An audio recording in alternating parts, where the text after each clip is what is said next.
They say the woods are peaceful. But ask anyone who's been out there long enough, and they'll tell you something different.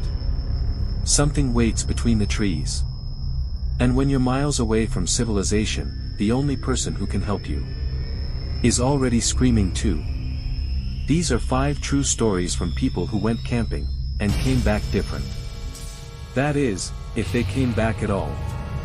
Story number 1, something was breathing outside the tent. Submitted by a listener from Washington. It was the summer of 2016.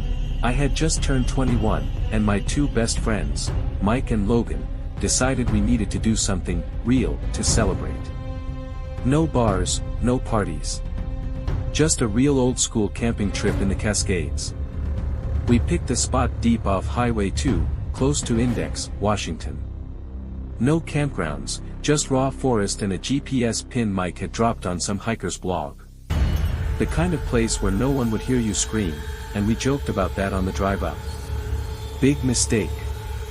We got there late in the day. By the time the tent was pitched, it was already twilight. The sun dipped behind the peaks faster than we expected, and it got dark. No moon.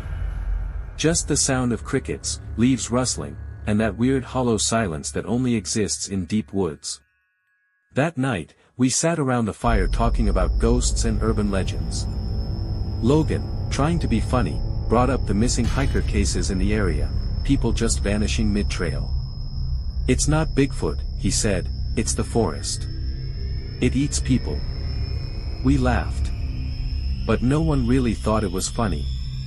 Eventually, we crawled into the tent, a tight squeeze for 3 guys and 1 lantern. I woke up around 3:30 a.m. I thought it was Mike snoring, but it wasn't. It was outside the tent. Deep, steady breathing. Heavy. Wet sounding. I froze. It wasn't an animal. I grew up near forests, I know what bears and coyotes sound like. This was different. It paced around the tent. Slow steps. Crunching leaves. Breathing the whole time. Mike stirred and whispered, "You hear that?" I nodded. None of us moved. No one dared unzip the tent. The breathing circled again. Then it stopped. And that's when the zipper moved. Not from the inside. From the outside. I don't know how I didn't scream. I just grabbed the hunting knife near my sleeping bag and held my breath. Whoever, or whatever, it was, it just tugged slightly on the zipper. Not enough to open it. Just enough to let us know it was there. Then. Silence.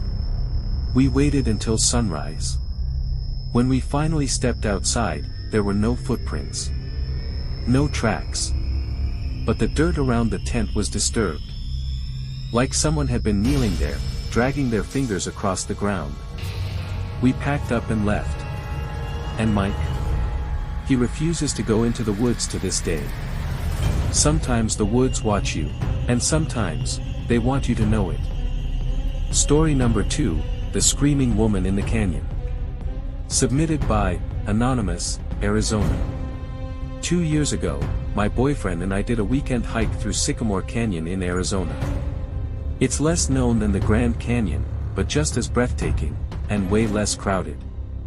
We liked that. We wanted to be alone. Big mistake. It was the second night. We'd camped near a dried creek bed. Nothing but canyon walls, trees, and stars above. Around midnight, I woke up to something strange. It sounded like a woman screaming. Faint, but constant. I shook Matt awake. He heard it too. We listened. It wasn't an animal, not a mountain lion. It sounded like words. Like someone was yelling for help. Matt wanted to go look. I begged him not to. But he grabbed his flashlight and said, "If someone's out there hurt, we can't just ignore it." He walked toward the sound. I stayed in the tent, holding my phone with 1 bar of signal and 10% battery. The screaming got louder. Then it stopped. And the silence that followed was worse. 5 minutes later, I heard Matt running back, but he wasn't alone. I heard something behind him. Something big. Fast. Snapping branches like twigs, he dove into the tent, zipped it shut, and whispered, "It's not a person." I didn't sleep the rest of the night. At dawn, we booked it out of there. Never looked back. Matt never told me what he saw. But now, sometimes when he sleeps, he screams. Story number 3, Voices from the Lake. Submitted by Jared, Wisconsin. When I was 17, I went on a summer canoe trip with my uncle and cousin. We took the Wisconsin River north, but one night we camped near a smaller lake we stumbled onto, a quiet, still patch of water surrounded by pine. It was remote. Too remote. Even the birds were quiet. That evening, while my cousin fished and my uncle prepared dinner, I walked around the lake with my earbuds in. That's when I noticed something strange across the water, 3 small rock piles, stacked like cairns, right at the edge of the tree-line. It looked intentional. Almost like they marked something. That night, after we ate, we sat by the fire. The air was unusually still. Not a breeze. Not a chirp. Then, just before midnight, we started hearing it. Voices. From across the lake. We killed the fire and listened. It was faint, but unmistakable. A woman. Then another. And then, a child, laughing. I thought maybe it was people hiking nearby.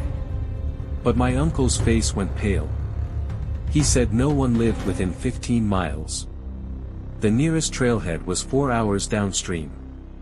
We stayed quiet, hoping it would pass. Then one of the voices, a man, shouted, "Why are you watching?" Like, he was talking to us.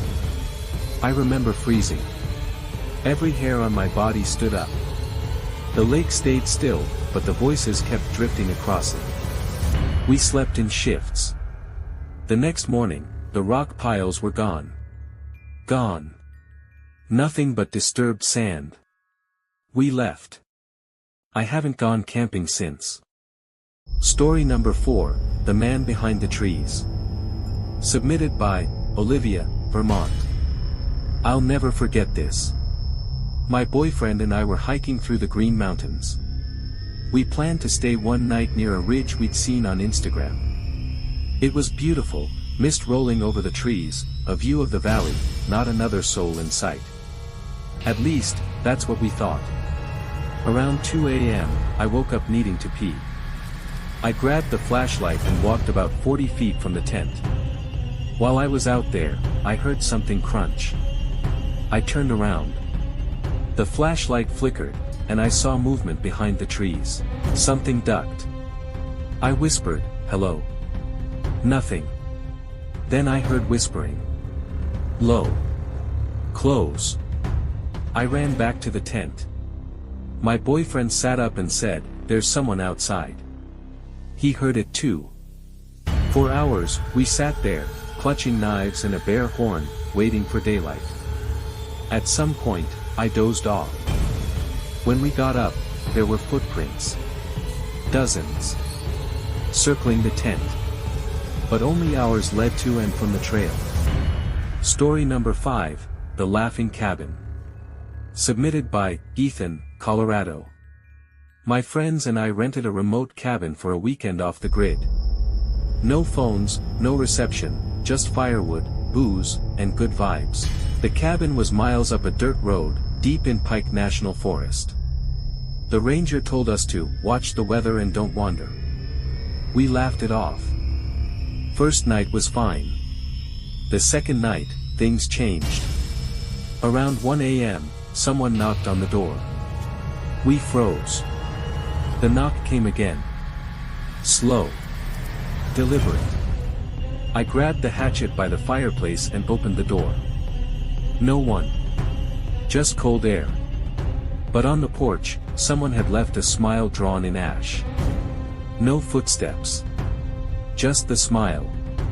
That night, we heard laughter outside. Constant. echoing. The next morning, our friend Jason was gone. We searched for hours. Then he came back around 11 a.m., barefoot, shaking, mumbling about a red room and hands in the walls. We drove out that day. Jason never explained what happened. He doesn't talk anymore. Not really. He just stares, and sometimes, laughs. Out there, in the wild, you don't just face the elements. You face things older than roads, louder than thunder, and darker than anything your flashlight can pierce. The forest doesn't forget. And sometimes, it follows you home. If you've made it this far, consider yourself lucky.